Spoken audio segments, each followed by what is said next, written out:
미국과 이란 간의 종전합의가 임박했다는 기대감에 3대 지수가 나란히 상승했습니다. 스페이스X의 IPO를 하루 앞두고 우주 테마주가 급등했으며 마이크론, 램 리서치를 비롯한 반도체 섹터도 강했습니다. 진하게 내린 뉴욕 한 잔, 뉴스프레소입니다.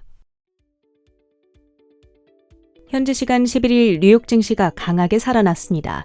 이란과의 핵협상 타결 기대감에 힘입어 급락 하루 만에 상승으로 돌아선 건데요. 다우지수가 가뿐히 5만 800선을 회복, S&P 500 지수와 나스닥 지수는 1.75%, 2.54% 상승 마감했습니다. 장 초반까지만 해도 일순간 하락 전환하는 등 변동을 보이던 뉴욕 증시, 분위기를 순식간에 바꾼 건 트럼프 대통령의 발언, 오늘 저녁으로 예상됐던 이란 공습과 폭격을 취소했다며 협상이 이란 최고 지도부까지 전달됐다고 밝힌 겁니다. 이후 백악관 오벌 오피스에서 기자들과 만난 트럼프 대통령, 이란과의 전쟁을 훌륭하게 해결했다며 향후 며칠 내 최종 문서 작업을 마무리하겠다 설명했습니다. 호르무즈 해협은 서명이 이뤄지는 즉시 공식 개방될 거라고 밝혔습니다. 이번 합의가 최종 타결될 경우 지난 3개월간 이어진 전쟁을 사실상 종식시키는 가장 중요한 외교적 돌파구가 될 전망인데요. 전쟁으로 수천 명의 사망자가 발생했고 글로벌 에너지 가격은 크게 치솟은 상태입니다. 다만 경제 지표는 다소 엇갈린 신호를 보냅니다. 5월 생산자 물가지수인 PPI, 전년 동월 대비 6.5% 상승해 팬데믹발 인플레이션으로 한창 고생하던 2022년 이후 가장 높은 상승률을 기록했습니다. 전월 대비로는 1.1% 올라 예상치 0.7%를 크게 웃돌았죠. 생산자 물가는 기업이 상품과 서비스를 생산하는 과정에서 발생하는 비용 변화를 보여주는 지표로 시간차를 두고 소비자 물가에도 반영된다는 점에서 향후 물가 흐름을 가늠하는 선행 지표로 여겨집니다. 다만 물가 상승 압력이 경제 전반으로 확산하고 있다 보기는 어렵다는 평가도 있는데요. 식품과 에너지를 제외한 근원 PPI는 전월 대비 0.4% 상승하며 예상치 0.5%를 밑돌았습니다. 장 마감 후에는 나스닥 100 지수 정기 리밸런싱 편출입 종목들이 발표됐습니다. 오는 22일 개장 전부터 적용될 예정으로 새로 편입되는 종목으로는 아스트라랩스와 코어위브, 네비우스, 로켓랩, 테라다인 등이 있고요. 이들이 차터 커뮤니케이션과 코그니전트, 인스메드, 베리스크 애널리틱스, G스케일러 등이 빠져나간 자리를 채우게 됩니다. 스페이스X가 드디어 오늘 밤 개장하는 금요일 미증시에 상장합니다. 공모가는 주당 $135, 티커명 SPCX. 한편 기관들의 투자 수요가 상당히 몰리는 것으로 보이는데요. 블랙록은 최소 $50억 주문을 넣었고 개인 투자자들은 총 $700억 이상의 주식을 신청한 것으로 전해집니다. 기관들의 수요가 생각보다 강하다 보니 개인 투자자들에게 배정되는 공모 물량은 당초 예상됐던 30%가 아닌 20%대 초반으로 줄어들 수 있다는 보도가 전해지기도 했는데요. 한편 상장을 앞두고 월가 아이비들의 의견 게시도 시작됩니다. 뉴스트리트에서는 중립, 오펜하이머에서는 매수 의견을 게시하는 등 의견은 다소 엇갈립니다.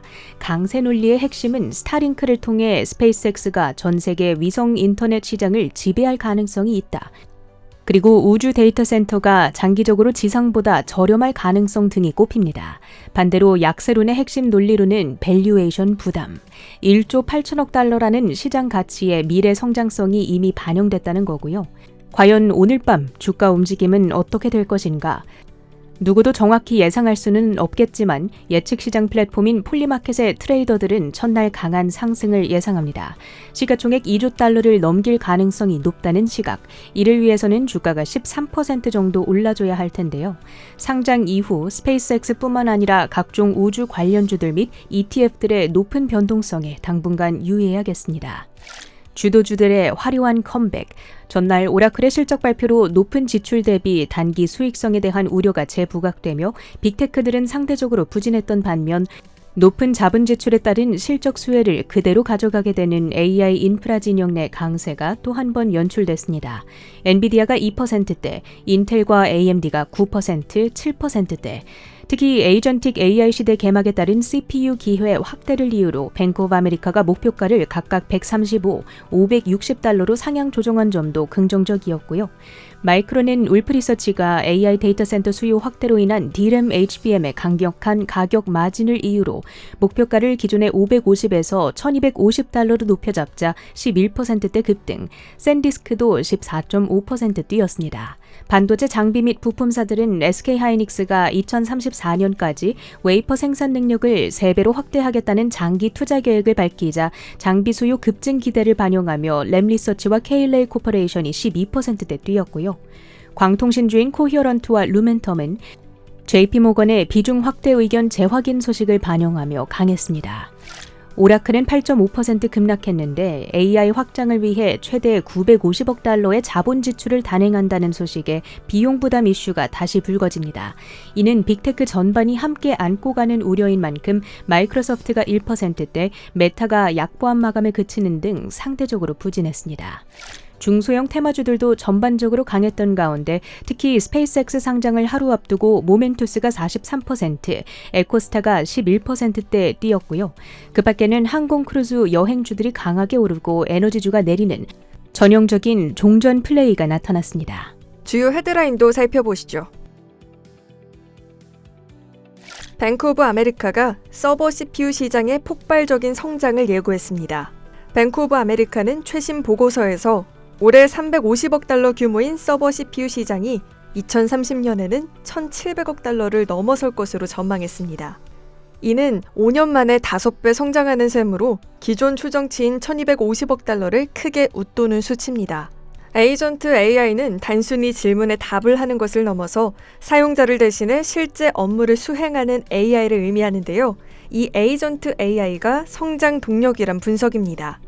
예를 들어서 사용자가 이메일에서 회의 일정을 찾아서 캘린더에 등록해달라고 요청을 하면 AI는 이메일을 검색하고 관련 정보를 확인한 뒤 캘린더에 일정을 입력하는 여러 단계를 수행하게 됩니다. 이 과정에서 답변을 생성하고 추론하는 역할은 GPU가 담당하지만 이메일을 조회하거나 데이터를 처리하거나 프로그램을 실행하고 작업 관리를 하는 역할은 CPU의 역할이 중요하다라는 설명입니다. 뱅크 오브 아메리카는 인텔과 AMD를 비롯한 ARM 기반의 업체들이 이번 CPU 시장 확대에서 수혜를 받을 것으로 전망했습니다. 한편 엔비디아는 자체 그레이스 CPU를 탑재한 슈퍼칩으로 시장에 진입해 있으며 퀄컴 역시 이달 중에 데이터 센터용 CPU를 공개할 것으로 알려졌습니다. AI 인프라 투자 사이클이 이제는 GPU를 넘어서 CPU 전반으로 확산되고 있다라는 점에서 서버 CPU 시장은 향후 AI 산업의 새로운 성장축으로 주목받고 있는 모습입니다. 미 IT 전문 매체인 더 인포메이션이 소식통을 인용해 구글이 차세대 AI 반도체 생산 일부를 삼성전자에 맡기는 방안을 협상 중이다라고 보도했습니다. 이번에 거론된 TPU는 코드명 아이스PC로 구글이 차세대 AI 서비스와 데이터 센터에 활용할 핵심 반도체입니다. 삼성전자의 모든 생산을 다 맡기는 건 아니고요. AI 연산을 담당하는 핵심 칩은 TSMC가 생산하지만 메모리와 연산 칩을 연결하는 인터페이스 칩은 삼성전자의 이 나노 공정에서 생산하는 방안이 논의되고 있습니다. 인터페이스 칩은 단순한 보조 부품이 아닙니다. AI 반도체에서 HBM과 연산칩 간의 데이터를 초고속으로 주고받도록 연결하는 역할을 맡고 있어서 성능과 전력 효율에 직접적인 영향을 미칩니다. 특히 시장이 주목하고 있는 부분은 삼성의 이 나노 공정입니다. 현재 AI 반도체 시장은 TSMC가 사실상 주도하고 있는 가운데 구글이 차세대 TPU 생산에 삼성 공정을 검토하고 있다라는 것 자체가 기술 경쟁력을 일정 부분 인정받았다라는 해석으로 이어질 수도 있겠죠. 또한 구글은 최근에 인텔과도 TPU 생산 협력을 논의 중인 것으로 전해지면서 구글이 AI 칩 공급망을 TSMC 단일 체제에서 다변화하려는 전략적 움직임으로도 해석됩니다. 다만 이번 협상은 아직 초기 단계로 알려져 있으며 아직 양측의 공식 입장은 나오지 않은 상황입니다. 또한 ISPC 자체도 아직 설계 단계인 만큼 협상 결과 양산 일정은 변동 가능성이 있습니다. 웨스턴 디지털이 보유 중이던 샌디스크의 주식 약 104만 주를 기관 투자자들에게 넘기고 대신 해당 투자자들이 보유하고 있는 웨스턴 디지털 주식을 받아오는 맞교환 거래를 진행한다라고 밝혔습니다. 그렇게 되면 현금을 투입하지 않고도 유통 주식 수를 줄일 수 있는 셈입니다. 교환 비율은 오는 16일부터 18일까지 3거래일간의 VWAP를 기준으로 산정이 될 예정입니다. 여기서 눈여겨볼 점은 웨스턴 디지털이 2024년 2월 랜드 사업부를 분사해 샌디스크를 독립시킨 이후에도 일부 지분을 보유하고 있었는데요. 이번 거래는 남아있는 샌디스크 지분을 단계적으로 정리하는 과정으로 해석됩니다. 동시에 웨스턴 디지털은 시장에 유통 중인 자사 주식을 회수하는 효과도 얻게 되는 거죠. 일반적인 자사주 매입과는 달리 현금을 쓰지 않으면서도 주식 수를 줄일 수 있습니다. 시장에서는 이번 거래를 단순한 지분 처분보다는 주주환원 성격이 결합된 자본 효율화 전략으로 평가하고 있습니다. 웨스턴 디지털은 보유 중인 샌디스크의 지분을 줄이고 자사주 확보를 통해서 주당 가치의 상승 효과를 노릴 수 있기 때문이죠. 다만 반대로 샌디스크 입장에서는 웨스턴 디지털의 잔여 지분 처분이 이어질 수 있는 만큼 향후 오버행 우려는 계속 주목을 해볼 필요가 있겠습니다. 국제유가가 종전합의 임박 기대감 속에서 하락을 보였습니다. 현재 오전 9시 기준 WTI는 1.74% 내린 배럴당 86달러 선에서 거래되고 있습니다.